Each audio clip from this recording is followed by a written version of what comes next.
Our president has said it many times, it's pure statistics. After the start of the special military operation, we were predicted a collapse of economy, complete isolation, that Russia would turn into a complete outcast. But the statistics, calculated by Western banks, including the World Bank, statistics says that, according to purchasing power parity, Russia is now the fourth biggest economy in the world, after the United States, China, and India, and the biggest economy in Europe, by that same criterion.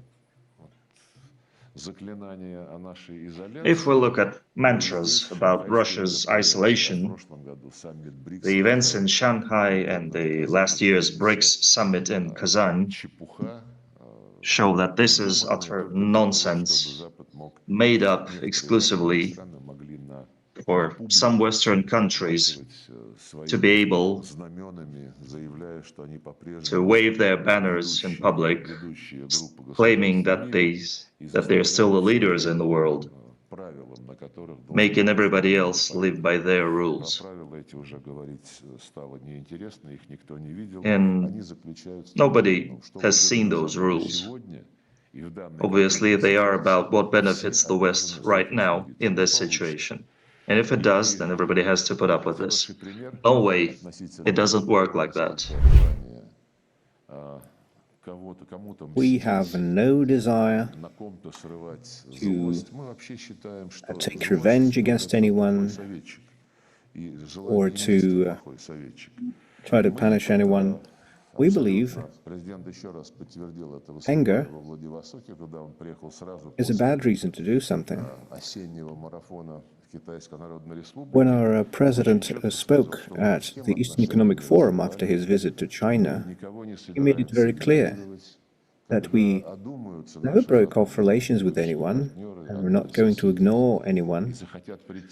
When our Western neighbors and former partners want to renew our cooperation, we will not push them away, but we will certainly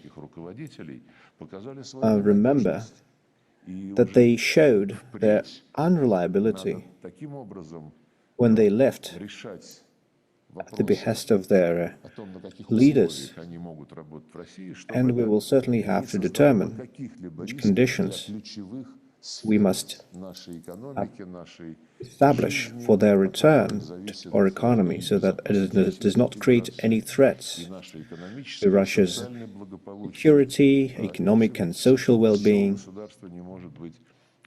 all of these things that make a state sovereign.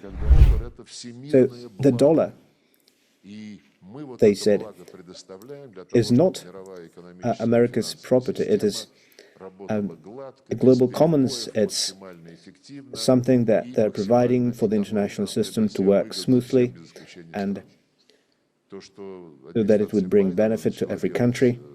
But what the Biden administration has started doing with the dollar, trying to use it as a weapon, was concerning for many at the time. And many countries started thinking. Most of the time, it was a silent thought process, but they started thinking about what can be done to avoid such situations in the future, because now they're punishing Russia, removing its access to dollar operations. But who knows who will be next? Right now, to everybody's satisfaction, China and India found possibilities to overcome those tensions and difficulties that stood in the way of normal dialogue. There's now an exchange of visits going on, and our feelings from the contacts between China and India, we think that we can resume this dialogue to everyone's benefit. Because the moment the leaders of the three countries appeared together on those photographs, everybody in the West was quite upset. And in the States, some analysts spoke that if those three are friends, then how can we use each one of them against the others. This is the philosophy they pursue. This is why they came up with their Indian Pacific strategies aimed at undermining the security system in Southeast Asia, and our relations with People's Republic of China is that of multilateral partnership. Russia dates back decades with India and China. The West is pushing forward its bloc strategies in the region, essentially trying to take the lead role from ASEAN, to take away the lead role from ASEAN, coming up with formats of 3 and 4 states, NATO trying to push its infrastructure in the region. Then there's this Quad bloc, the US, Australia, Japan and India. And India said clearly that they see economic interest here, but no, they're not going to take any action related to military aspect. This was a far-sighted comment, because there have been more and more attempts to use this structure to annoy China, and nobody wants that. So when the 3 great civilizations of Eurasia work together,